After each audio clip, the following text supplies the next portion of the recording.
Bonjour, aujourd'hui je vais vous présenter mon rapport de recherche. Dans un premier temps, nous verrons la présentation du contexte, puis les thèmes émergents.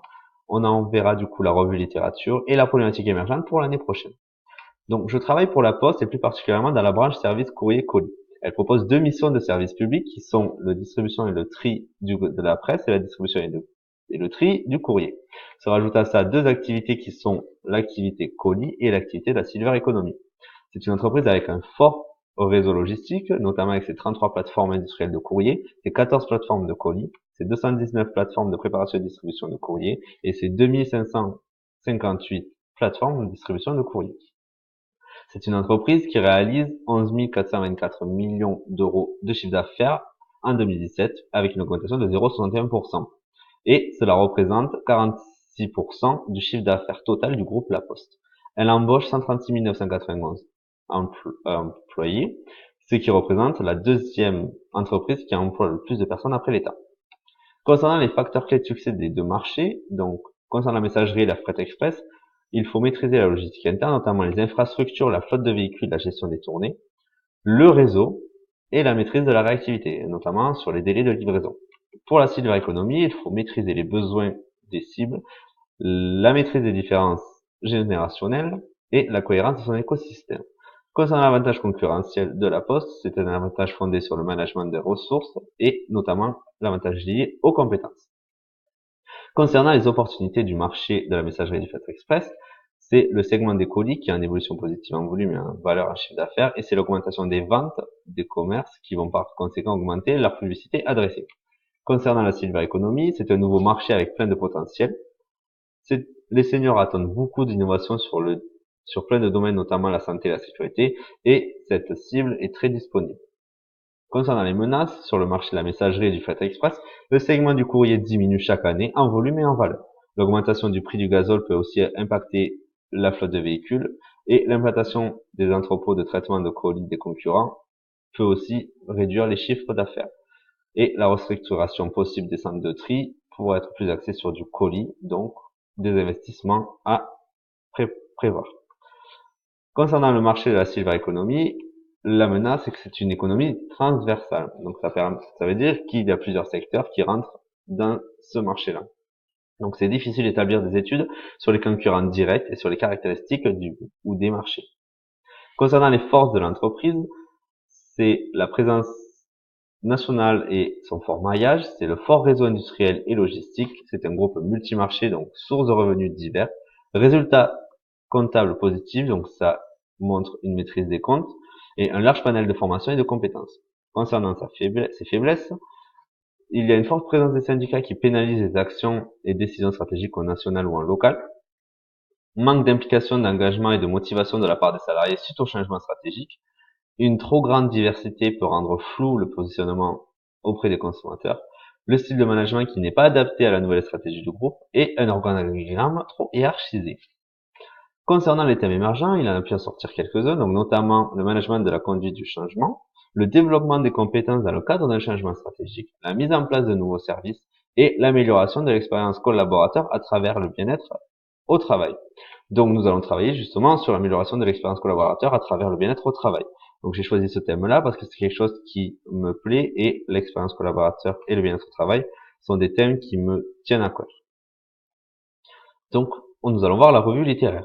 Donc, concernant la revue littéraire, nous devons définir des termes. Donc le bien-être au travail, d'après l'OMS, c'est un état d'esprit dynamique caractérisé par une harmonie satisfaisante entre les aptitudes, les besoins et les aspirations du travailleur, d'une part, et les contraintes et les possibilités du milieu du travail, d'autre part.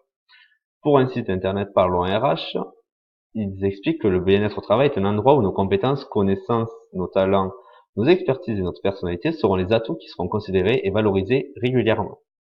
Pour un magazine du nom de Marie-Claire, le bien-être au travail, c'est de bons rapports humains, des compétences et de l'autonomie et un environnement sain. Pour l'ANAC, donc l'Agence nationale de l'amélioration des conditions de travail, c'est la conciliation entre l'amélioration des conditions de travail pour les collaborateurs et la performance globale des entreprises.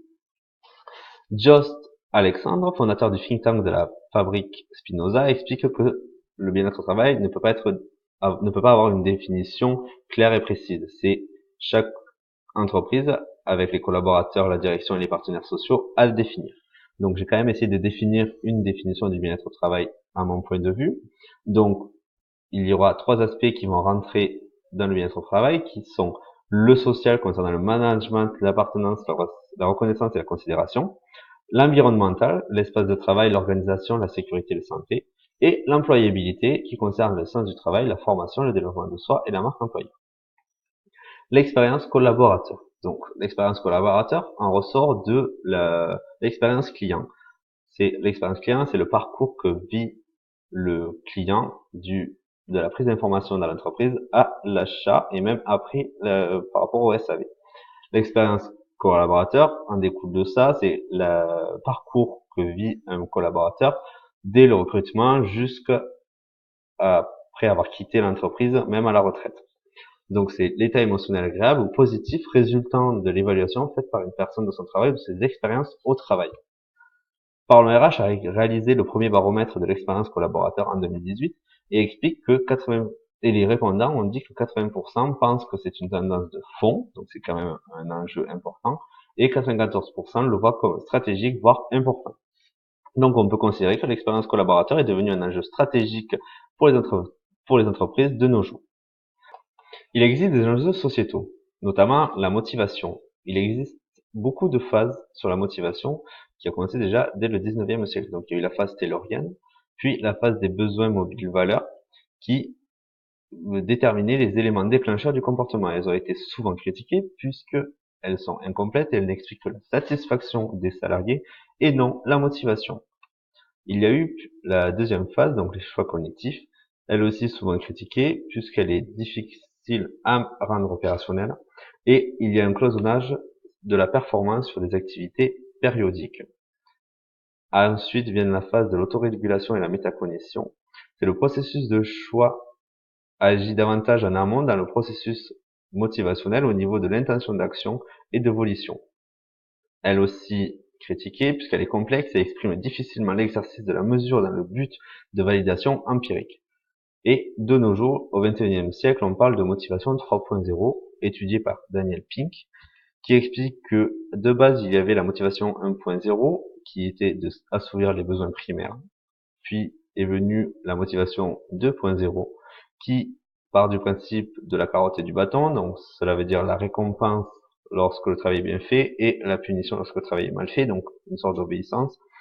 De nos jours et dans le XXe siècle, ça ne peut plus exister. Donc, il y a développé la motivation 3.0, où on ne part pas sur le principe d'obéissance et sur 3 éléments simples qui sont l'autonomie et l'indépendance, la maîtrise et la finalité. L'autonomie, du coup, va représenter justement le principe de non-obéissance, que tout le monde est indépendant et autonome pour travailler. La maîtrise va concerner justement la maîtrise de compétences. C'est quelque chose qu'on essaye d'assouvir. La maîtrise ne peut pas être complètement acquise. Donc c'est quelque chose qui est en direction toujours évolutive. Et la finalité, c'est le principe de donner du sens dans son travail. Donc on peut en définir une définition claire et distinctive, que la motivation agit sur le sens du travail, sur le lien social qui concerne les relations entre les collègues et les managers, l'activité et le confort qui concerne l'environnement. Concernant les enjeux de compétitivité, il y a la marque employeur. La marque employeur, c'est 4 dimensions que l'entreprise va partager avec son écosystème pour promouvoir la marque en tant qu'employeur. Il y a l'attractivité, donc c'est le principe des recrutements, d'attirer des talents de l'entreprise, l'engagement et l'implication des collaborateurs, la réputation de l'entreprise et de nos jours la e-réputation, la différenciation des rapports par rapport aux concurrents. Et de nos jours également, il existe un site qui s'appelle Glassdoor qui permet de noter en tant que collaborateur une entreprise. Donc cela aussi peut jouer un enjeu sur les talents qui vont regarder la notation des entreprises pour savoir s'ils vont postuler ou pas dans ces entreprises en fonction du bien-être qui est mis en place. Il existe également aussi la symétrie des attentions. La symétrie des attentions qualifie la qualité de la relation client comme égale à la qualité de la relation collaborateur. Cela veut dire que si un collaborateur est heureux, le client le sera également. Donc, il faut aussi rappeler que 80% des entreprises en France sont dans le commerce et les services. Donc, elles ont un contact direct et régulier avec les clients. Donc, il faut que les collaborateurs soient heureux pour que, du coup, les clients le soient et, du coup, soient porteurs de chiffre d'affaires et fidèles aux entreprises. Il y a aussi, pour les entreprises, l'intérêt économique. L'intérêt économique comporte la partie chiffre pour une entreprise, donc notamment l'absentéisme et le surprésentéisme qui va marquer des coûts à l'entreprise, donc notamment la recherche de CDD, pour remplacer ceux qui sont absents du fait à l'absentéisme et aux arrêts maladie. Le turnover et la fidélisation qui impactent également les résultats d'une entreprise, et la productivité et l'efficacité est impactée également si l'entreprise ne met pas en place le bien-être au travail. Donc maintenant, nous allons voir la problématique émergente pour l'année prochaine. Rappelons que l'expérience collaborateur est un enjeu stratégique pour une entreprise, qu'il faut prendre en compte l'aspect motivationnel des salariés et des collaborateurs sur l'aspect de l'environnement, des conditions de travail, sur leur accès social, la reconnaissance, la considération, et sur leur partie employabilité, sur la formation et les compétences.